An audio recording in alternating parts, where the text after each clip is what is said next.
എല്ലാവർക്കും LKG to PhD സീരീസിലേക്ക് സ്വാഗതം. ഇവിടെ ട്രേഡിംഗിന്റെ ബേസിക് ആയിട്ടുള്ള കാര്യങ്ങൾ ഒരു LKG ലെവൽ മുതൽ അങ്ങ് അറ്റത്തെ പ്രൊഫഷണൽ ആയിട്ടുള്ള ഒരു ട്രേഡർ ഒരു PhD ലെവൽ വരെ നമ്മൾ ഡിസ്കസ് ചെയ്യുന്ന കാര്യങ്ങളാണ് കുറിച്ചാണ് സംസാരിക്കുന്നത്.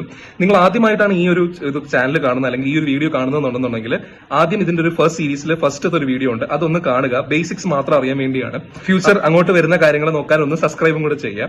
അപ്പം ഇന്ന് അധികം സമയം കളയാതെ നമുക്ക് ഡയറക്ട്ലി കാര്യത്തിലേക്ക് പോകാം. കഴിഞ്ഞ ഒരു ക്ലാസ്സിൽ നമ്മൾ സ്റ്റോക്ക് മാർക്കറ്റ് എന്താണ്, അതിന്റെ വളരെ ബേസിക് ആയിട്ടുള്ള കാര്യങ്ങൾ എന്താണെന്നുള്ളത് നമ്മൾ കേട്ടു.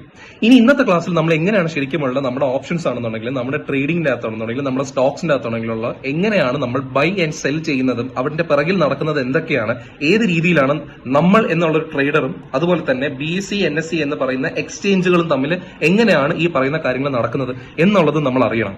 ബേസിക്കലി ട്രേഡിംഗ് അക്കൗണ്ടിനെ കുറിച്ച് പറയാം. ട്രേഡിംഗ് അക്കൗണ്ട് എന്ന് പറയുന്നത് വെച്ചാൽ നിങ്ങൾക്ക് ഈ പറയുന്ന സ്റ്റോക്ക് എക്സ്ചേഞ്ചുകളായിട്ട് അല്ലെങ്കിൽ BSE NSE എന്ന് പറയുന്ന നമ്മൾ കഴിഞ്ഞ വീഡിയോയിൽ പറഞ്ഞ സ്റ്റോക്ക് എക്സ്ചേഞ്ചുകളെ പോലത്തെ എക്സ്ചേഞ്ചുകളിൽ അത് എക്സിക്യൂട്ട് ചെയ്യാൻ വേണ്ടി ഹെൽപ്പ് ചെയ്യുന്നതാണ് ട്രേഡിംഗ് അക്കൗണ്ട് എന്ന് പറയുന്നത്. മറിച്ച് നിങ്ങളുടെ ഡിമാറ്റ് അക്കൗണ്ട് എന്ന് പറയുന്നത് വെച്ച് കഴിഞ്ഞാൽ നമ്മളെ ബാങ്കിൽ കാശ് വെക്കുന്നത് പോലെ തന്നെ നിങ്ങളുടെ ഡിമാറ്റ് അക്കൗണ്ടിലായിരിക്കും ഈ ഷെയറുകൾ അല്ലെങ്കിൽ വാങ്ങിച്ച ഷെയറുകളോ അല്ലെങ്കിൽ ഓപ്ഷൻസിന്റെ സാധനങ്ങളോ ഒക്കെ ഈ പറയുന്ന ഡിമാറ്റ് അക്കൗണ്ടിലായിരിക്കും കിടക്കുന്നുണ്ടാവുക. അപ്പോൾ ഒരു ട്രേഡിംഗ് അക്കൗണ്ട് ഇല്ലാന്നുണ്ടെങ്കിൽ നിങ്ങൾക്ക് ട്രേഡ് ചെയ്യാൻ പറ്റില്ല. ഈ പറഞ്ഞ അക്കൗണ്ടുകൾ നിങ്ങൾക്ക് ഒരു ബ്രോക്കറിൽ മാത്രമേ സ്റ്റാർട്ട് ചെയ്യാൻ പറ്റുള്ളൂ. അപ്പൊ ബ്രോക്കർ എന്താണ്? നമ്മൾ പഠിച്ചതുപോലെ ഈ പറഞ്ഞ BSEയിലോ NSEയിലോ ഡയറക്ട്ലി ചെന്ന് നിങ്ങൾ എന്റെ സ്റ്റോക്ക് ഞാൻ വാങ്ങിക്കുന്നു, ഞാൻ എന്നിട്ട് വിൽക്കുന്നു, ഇതൊന്നും നമുക്ക് അവിടെ ചെന്ന് ചെയ്യാൻ പറ്റില്ലല്ലോ. അപ്പൊ ഇതിനെ അനുസരിച്ച് ലോഫുള്ളി ഈ പറഞ്ഞ BSE NSE ആയിട്ട് ലിങ്ക്ഡ് ആയിട്ടുള്ളതാണ് നമ്മുടെ ഈ പറയുന്ന ബ്രോക്കേഴ്സ് എന്ന് പറയുന്നത്. ഇപ്പൊ നമ്മുടെ ഇന്ത്യയിൽ നമുക്ക് ഒരുപാട് ബ്രോക്കേഴ്സ് ഉണ്ട്. ഈ പറയുന്ന പോലെ Zerodha, Upstox, Angel one, grow, ഈ പറയുന്നതെല്ലാം നമുക്ക് ഇന്ത്യയിലുള്ള നമ്മുടെ ബ്രോക്കേഴ്സ് ആണ്. ഈ ബ്രോക്കേഴ്സ് വഴിയാണ് നമ്മൾ ആക്ച്വലി ഈ പറഞ്ഞ പോലെ നമ്മുടെ ട്രേഡിംഗ് ബൈ ആൻഡ് സെല്ലിംഗ് നമ്മളെല്ലാം ചെയ്യുന്നത്. ബേസിക്കലി ഇവരാണ് നിങ്ങളെ സ്റ്റോക്ക് മാർക്കറ്റിലേക്ക് കണക്ട് ചെയ്യുന്ന ആൾക്കാർ. ഈ ഒരു കാര്യം തന്നെ വലിയൊരു ഐ ഓപ്പണർ ആണ്. കാരണം എന്താണെന്ന് വെച്ച് കഴിഞ്ഞാൽ നിങ്ങളിപ്പം ഫോർ എക്സാമ്പിൾ ഒരു ഓപ്ഷൻ ട്രേഡിംഗ് ചെയ്യുന്നു. ഓപ്ഷൻ ട്രേഡിംഗ് ചെയ്തതിനു ശേഷം നിങ്ങൾക്കൊരു 200 രൂപ നഷ്ടം വന്നു, അല്ലെങ്കിൽ 200 രൂപ നിങ്ങൾക്ക് ലാഭം വന്നു. ഈ ലാഭം കഴിഞ്ഞ് നിങ്ങൾ നോക്കുമ്പോൾ നിങ്ങൾക്ക് ശരിക്കും കിട്ടിയ ലാഭം എന്ന് പറയുന്നത് ചിലപ്പോൾ 110 രൂപ അല്ലെങ്കിൽ 120 രൂപയായിരിക്കാം.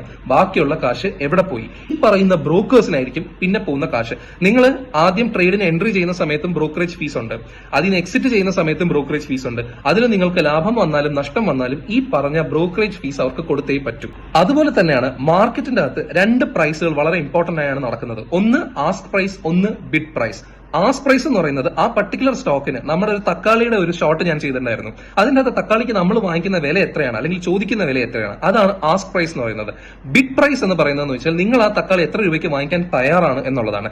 ഈ ഒരു ആസ്കിംഗ് ആൻഡ് ബിഡ് എന്ന് പറയുന്നതെന്ന് വെച്ച് കഴിഞ്ഞാൽ ഒരു നെഗോസിയേഷൻ, നമ്മൾ മാർക്കറ്റ് അല്ലെങ്കിൽ ചന്തയിൽ പോയിട്ട് നമ്മൾ എങ്ങനെയാണ് നെഗോഷിയേറ്റ് ചെയ്യുന്നത്, നമ്മൾ എങ്ങനെയാണ് വില പേശി വാങ്ങിക്കുന്നത്, അതുപോലെ തന്നെയാണ് മാർക്കറ്റിലും സംഭവിക്കുന്നത്. ഈ ഒരു ആസ്ക് ആൻഡ് ബിഡ് കാരണം കൊണ്ടാണ് നിങ്ങൾ ശ്രദ്ധിച്ചാൽ മനസ്സിലാവും എല്ലാ ഗ്രാഫുകളും ഒരു സിഗ്സാക് പാറ്റേൺ ാണ് പോകുന്നത്. മേലോട്ട് പോയി കീഴോട്ട് പോയി, മേലോട്ട് പോയി കീഴോട്ട് പോയി, മേലോട്ട്.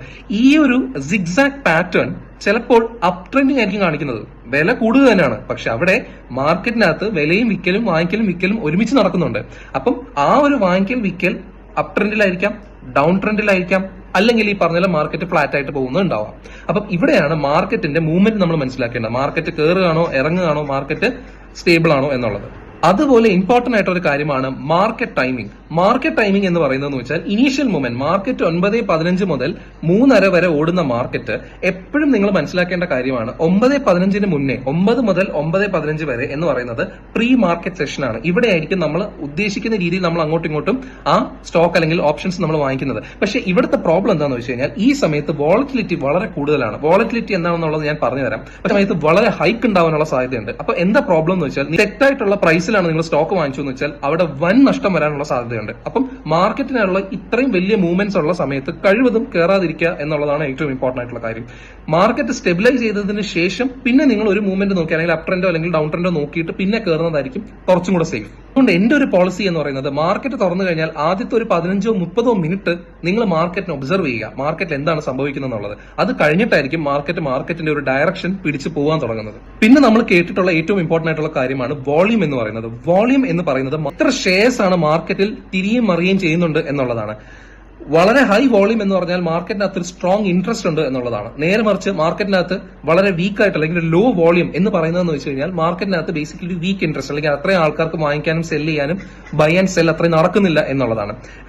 ഹൈ വോളിയം എന്നൊക്കെ പറഞ്ഞു കഴിഞ്ഞാൽ ഏകദേശം 1 ലക്ഷം ഷെയർസ് തന്നെ അങ്ങോട്ട് ട്രേഡ് ചെയ്യപ്പെടുകയാണ്, വാങ്ങിക്കലും വിൽക്കലും ഒക്കെ സംഭവിക്കുകയാണ്. നേരെ മറിച്ച് 100-90 ഷെയർസ് മാത്രമാണ് വിൽക്കുന്നതെന്ന് പറഞ്ഞു കഴിഞ്ഞാൽ അതൊരു ലോ വോളിയം അല്ലെങ്കിൽ ലോ ഇൻട്രസ്റ്റ് ആയിട്ടുള്ള ഒരു സ്റ്റേറ്റിലായിരിക്കും മാർക്കറ്റ് നിൽക്കേണ്ടാവുക. അതിന്റെ അർത്ഥം വോളിയം എന്ന് പറഞ്ഞാൽ ബേസിക്കലി സ്ട്രെങ്ത് ആണ് കാണിക്കുന്നത്. ആ ഒരു പ്രൈസിന്റെ മൂവ്മെന്റിന്റെ സ്ട്രെങ്ത് ആയിരിക്കും ആ വോളിയം കാണിക്കുന്നത്. അപ്പൊ വോളിയം കൂടുന്നതനുസരിച്ച് വോളിയം കൂടുന്ന സമയത്ത് ഡയറക്ഷൻ നോക്കി നിങ്ങൾ ട്രേഡ് എടുക്കുകയാണെങ്കിൽ നിങ്ങൾക്ക് ലാഭം ഉണ്ടാവാനുള്ള സാധ്യതകൾ കൂടും. പിന്നെ എപ്പോഴും സംശയമുള്ള ഒരു കാര്യമാണ് മാർക്കറ്റ് ഓർഡർ എന്താണ്. മാർക്കറ്റ് ഓർഡർ എന്ന് പറയുന്നത് ആ പർട്ടിക്കുലർ ഷെയർ അല്ലെങ്കിൽ ആ പർട്ടിക്കുലർ ഓപ്ഷന് അപ്പോഴുള്ള ആ സ്പോട്ട് പ്രൈസ് അല്ലെങ്കിൽ ആ ഒരു ടെക്നിക്കൽ സമയത്ത് ഉണ്ടാവുന്ന പ്രൈസ് ആണ്. ഇത് നിങ്ങൾ ക്ലിക്ക് ചെയ്യുന്ന സമയത്ത് കുറച്ച് സമയം എടുത്തിട്ട് ക്ലിക്ക് ചെയ്യുമ്പോഴേക്കും അത് ആ സമയത്ത് ഉള്ളത് മാറും. അതുകൊണ്ട് നിങ്ങൾ ആ പറയുന്ന മാർക്കറ്റ് ഓർഡർ അല്ലെങ്കിൽ ആ കറന്റ് പ്രൈസിൽ തന്നെ നിങ്ങൾ സെല്ലിയും ബൈയും ചെയ്യാണ്. ഇന്ന സ്ഥലത്തെത്തും എന്നുള്ളതില്ല. ആ സ്പോട്ട് പ്രൈസ് അല്ലെങ്കിൽ മാർക്കറ്റ് ഓർഡർ എന്ന് പറയുന്നത് കറക്റ്റ് ഇൻസ്റ്റന്റ്ലി നിങ്ങൾ അവിടെ നിന്ന് തന്നെ ബൈയും സെല്ലും ചെയ്യാൻ ഉദ്ദേശിക്കുന്നതാണ്. അപ്പം കറക്റ്റ് ആയിട്ടുള്ള നമ്മുടെ എക്സാക്ട് പ്രൈസ് നമുക്ക് നിശ്ചയിക്കാൻ പറ്റില്ല. അപ്പം ശരിക്കും പറഞ്ഞാൽ മാർക്കറ്റ് ഓർഡർ നോക്കി നിങ്ങൾ ചെയ്യണമെന്നുണ്ടെങ്കിൽ അത്രയും സ്പോണ്ടേനിയസ് വോളിയത്തിൽ അത്രയും സ്പോണ്ടേനിയസ് മൂവ്മെന്റിൽ വേണം മാർക്കറ്റ് ഓർഡർ അനുസരിച്ച് നിങ്ങൾ ബൈയും സെല്ലും ചെയ്യാൻ. അല്ലാന്നുണ്ടെന്നുണ്ടെങ്കിൽ നിങ്ങൾ കൃത്യമായി ഏത് സ്ഥലത്താണ് ബൈ ചെയ്യുന്നത് ഏത് സ്ഥലത്താണ് സെല്ല് ചെയ്യുന്നത് എന്നുള്ളത് ആക്യുറേറ്റ്ലി തീരുമാനിച്ച് നമുക്ക് എടുക്കാൻ പറ്റും. എവിടെയാണ് നമ്മൾ ബൈ ചെയ്യുന്നത് എവിടെയാണ് നമ്മൾ സെല്ല് ചെയ്യുന്നത്. ഇതാണ് നമ്മൾ ലിമിറ്റ് ഓർഡർ എന്ന് പറയുന്നത്. ലിമിറ്റ് ഓർഡർ എന്ന് പറഞ്ഞാൽ നമ്മൾ എവിടെയാണ് ആ സ്റ്റോക്ക് വാങ്ങിക്കാൻ ഉദ്ദേശിക്കുന്നത് എവിടെയാണ് സെല്ല് ചെയ്യാൻ ഉദ്ദേശിക്കുന്നത് ഈ രണ്ട് പ്രൈസും നമ്മൾ തീരുമാനിക്കും. 100 രൂപയ്ക്കാണ് ഇപ്പൊ കറന്റ് ആ സ്റ്റോക്ക് നിൽക്കുന്നുണ്ടെന്നുണ്ടെങ്കിൽ നമ്മൾ അത് 90 രൂപയ്ക്ക് വാങ്ങിക്കാൻ ഉദ്ദേശിക്കുന്നുള്ളൂ എന്നുള്ളൊരു ഓർഡർ ഇടുകയാണെന്നുണ്ടെങ്കിൽ ഈ പറഞ്ഞ സ്റ്റോക്ക് ഈ പറഞ്ഞ ഷെയർ അല്ലെങ്കിൽ ഈ പറഞ്ഞ സ്റ്റോക്ക് 100-ൽ നിന്നും 90-ൽ എത്തുമ്പോൾ മാത്രമേ എക്സിക്യൂട്ട് ആവുള്ളൂ. ഈ ഒരു പ്രൈസ് അവിടെ എത്തിയില്ല എന്നുണ്ടെന്നുണ്ടെങ്കിൽ ഈ ഓർഡർ എക്സിക്യൂട്ട് ആവില്ല. ആ ഒരു പ്രശ്നം മാത്രമേ ഇതിന്റെ അകത്തുള്ളൂ. സേഫ് ആണ് പക്ഷെ എക്സിക്യൂട്ട് ആവില്ല. ഡെലിവറിയും ഇൻട്രാഡേനെ കുറിച്ച് ഞാൻ ഡീറ്റെയിൽ ആയിട്ട് കഴിഞ്ഞ വീഡിയോയിൽ പറഞ്ഞിട്ടുണ്ടായിരുന്നു. ആ ഒരു കാര്യം എപ്പോഴും സ്റ്റോക്ക് സെലക്ഷൻ ചെയ്യുന്ന സമയത്ത് ശ്രദ്ധിക്കുക. നിങ്ങൾ ഇൻട്രാഡേ ആണോ ഡെലിവറി ആണോ ഓപ്ഷൻ ഏതാണ് എടുക്കുന്നുണ്ടെങ്കിൽ ഏത് ബ്രോക്കറിലാണെങ്കിലും ഡെലിവറി ആണ് ഇൻട്രാഡേ ആണ് എന്നുള്ളത് ഉറപ്പിക്കുക. നിങ്ങൾ ഇനി മനസ്സിലാക്കുക നിങ്ങൾ ഇനി ഒരു ബിഗിനർ അല്ല. നിങ്ങൾക്ക് സ്റ്റോക്ക് മാർക്കറ്റിന്റെ ബേസിക്സ് എന്താണെന്നുള്ളത് മനസ്സിലാവാൻ തുടങ്ങിയിട്ടുണ്ട്. ഇനി അടുത്തതിൽ എങ്ങനെയാണ് പ്രോപ്പർലി എക്സിക്യൂട്ട് ചെയ്യുക എന്നുള്ളത് നമ്മൾ കൃത്യമായി പഠിക്കാനുള്ള അടുത്ത സീരീസ് ഓഫ് വീഡിയോസിൽ നമ്മൾ അത് പറയുന്നതായിരിക്കും. കൃത്യമായി കാര്യങ്ങൾ അറിഞ്ഞ് അത് ഫോളോ ചെയ്ത് എങ്ങനെയാണ് പ്രോപ്പർ ട്രേഡ് എടുക്കുക എന്ന് മനസ്സിലാക്കാൻ വേണ്ടി സബ്സ്ക്രൈബ് ചെയ്യുക, ലൈക്ക് ചെയ്യുക, കമന്റ് ചെയ്യാം, ഡിസ്കസ് നമുക്ക് എന്തായാലും ചെയ്യാം. വീഡിയോയിൽ കാണാം.